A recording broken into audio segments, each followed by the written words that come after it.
Wait, I don't remember which one were you, which one we were talking about. Which one you sent me out. Oh, this one. Okay, we're gonna do it again. Okay.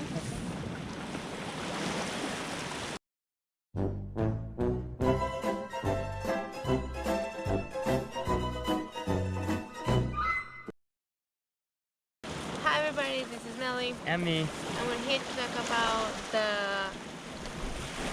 Best beaches in Playa del Carmen, Mexico. So when you come to Playa for the first time, most people, at least that we've met, use a resort.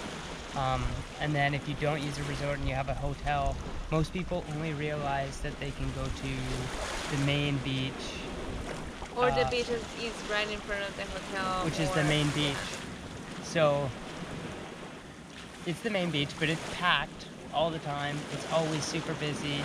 So we want to give you guys two alternatives to the main beach here in Playa.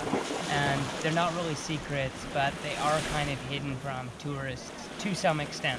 Yeah, because there's still people that come to these kind of like private beaches, but not as much as what you find in the main beaches. And then also the water is a little bit here. This one, for example, is more of like what a real beach looks like. And something, just so you know, every beach in Mexico is free. Yeah. Like nothing is private. So don't let somebody tell you can't be on that beach. You can go to every beach and don't feel like you cannot trespass unless there's like something that says do not trespass. But so right now we are on the south. We're on the south, This yeah. is on the south of Maine. So if you go, if you're on Fifth Avenue and then you're in the at the pier. Here where the ferry to Cozumel. Ferry goes to Cozumel. You walk on the beach 45 minutes south. You pass.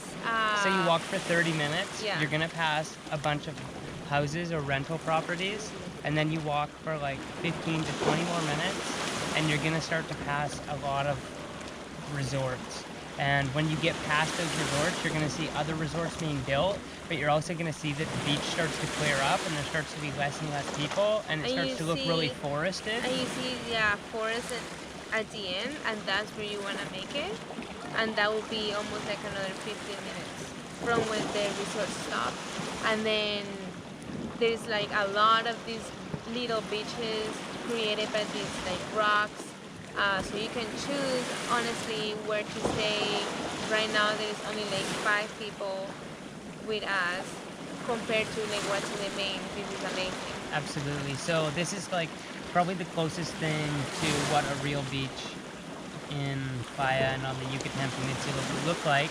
This is probably the closest thing to what Christopher Columbus discovered when he discovered the coastline of Mexico. And like Melissa said, the rocks kind of create these little inlets where you have your own little private beach that you share with, 4 or 5 other people.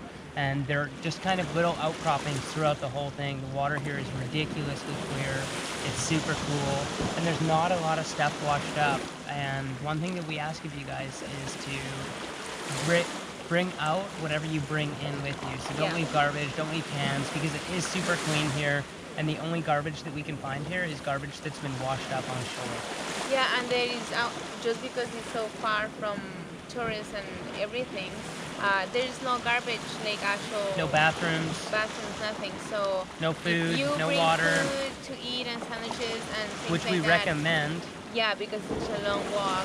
Bring whatever you don't use or whatever garbage you make back. Because these beaches are like... pristine.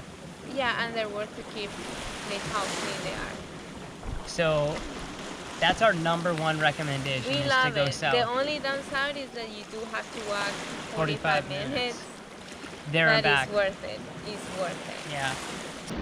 Melissa, was the private beach south of Playa worth it? Oh, 100%. We'll probably come back here tomorrow. So our second recommendation is to the north, I guess. I think it's like, it's not absolute north, but you walk up the beach instead of walking down the beach. So when you walk up the beach, you're gonna pass a bunch of resorts. Again, you're gonna pass some private property that's fenced off, that somebody's guarding and walking around that you can't go through.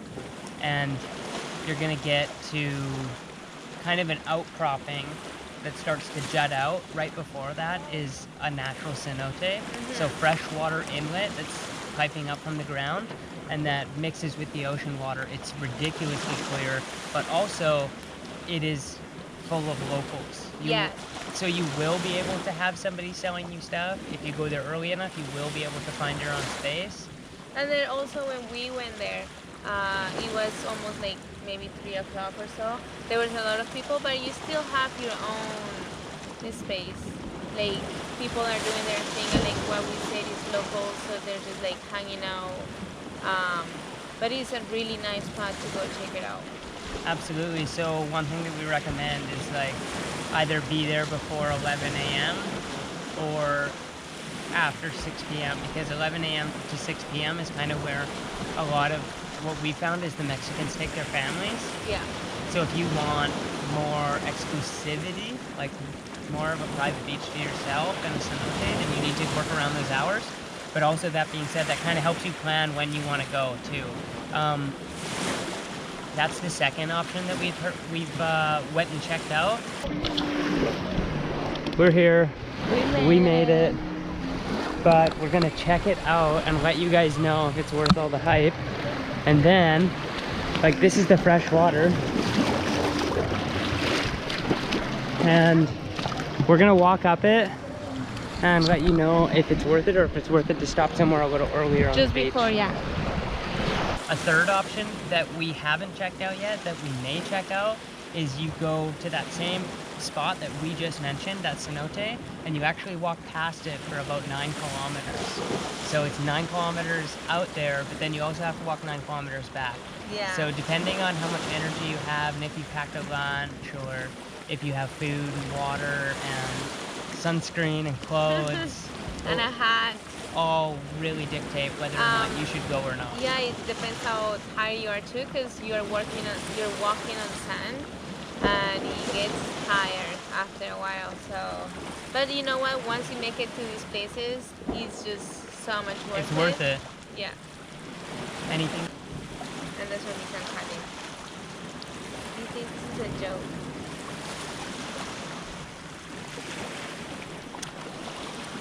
Close it.